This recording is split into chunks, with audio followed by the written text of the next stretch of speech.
Attention, attention, attention. Calling all ambitious automotive sales and marketing professionals. Here is a critical question for you.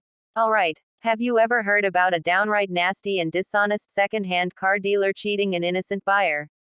My educated guess is you haven't.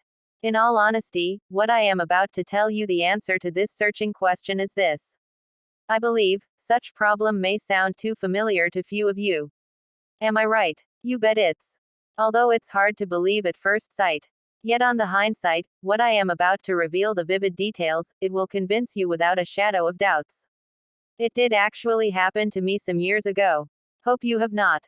Take this as a serious warning. It's so shocking that you are strongly advised to stay cool and remain calm. Adjust your seat upright, sit tight.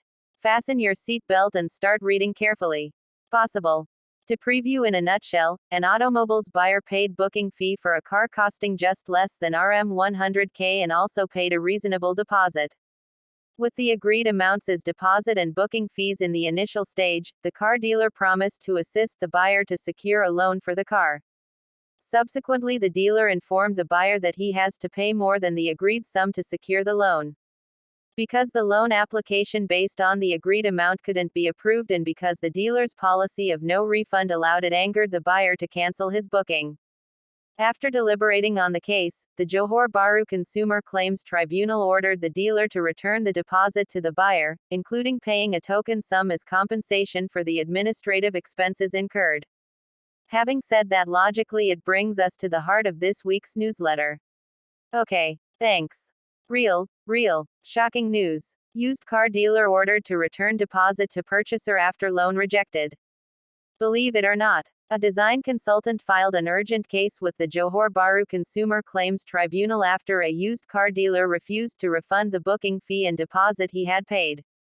Modfaz Zakarlia, 28, said despite many calls made to the company to get his money back, the respondent did not entertain him.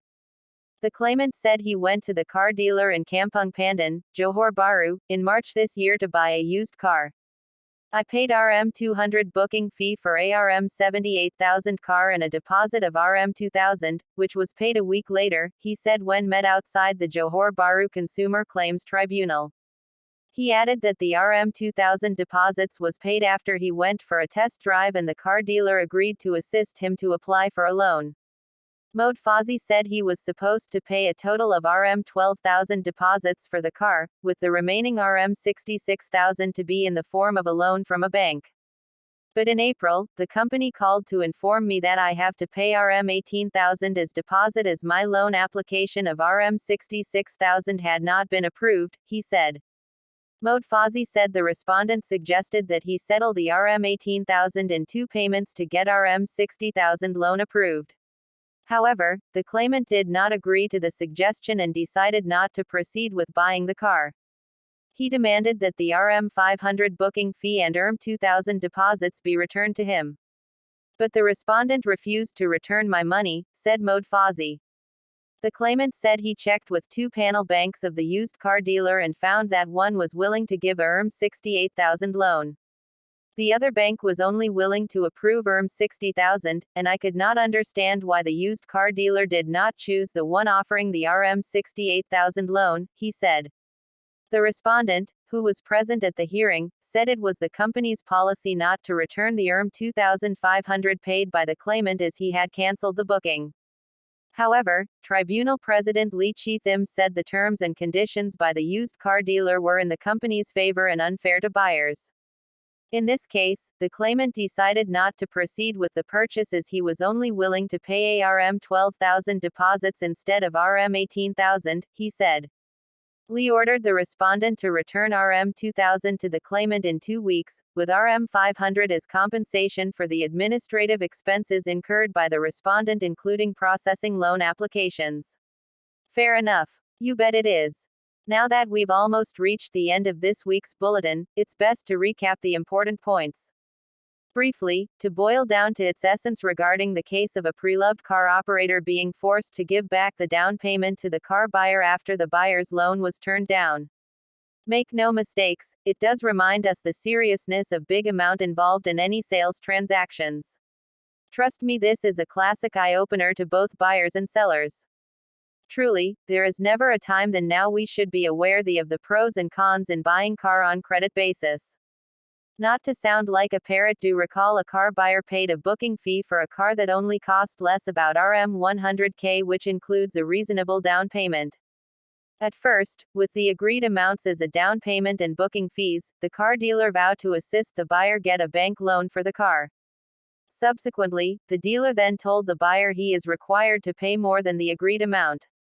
Unfortunately, the loan application based on the agreed amount could not be approved.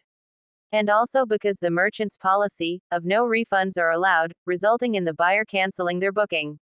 After studying the case, the Johor Bahru Consumer Claims Tribunal commanded the seller to return the deposit to the buyer, including a token compensation for paperwork costs incurred. Now the bottom line is, what can we learn from this episode? To my humble, we should recommend our prospects and customers to choose carefully the banks from which to get a car loan. You can't be too careful in such matters. Agree or not?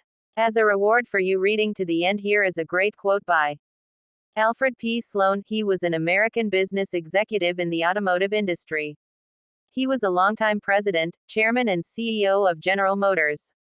He says, "A car for every person purpose." End of quote. P.S. Although this is a lengthy sales and marketing automotive newsletter, yet we want to congratulate you for watching and reading this bulletin completely. Since you already read this news, therefore, you now deserve more forthcoming weekly free chapters of the book, How to Handle All Kind of Sales Objections. Plus, we are eager to know which part of this sales and marketing automotive newsletter you learned most. Your feedbacks would help each other be more proficient. Remember, these sharing will continue on YouTube, Facebook, LinkedIn, and of course in our author, trainer, and consultant's email, josephsung@gmail.com, upon request. Alright, thank you. We hope to meet you next week. Goodbye and best wishes. From me, yours truly, Madam Sophia, the virtual presenter for CTM Joseph, the 22nd of September 2022.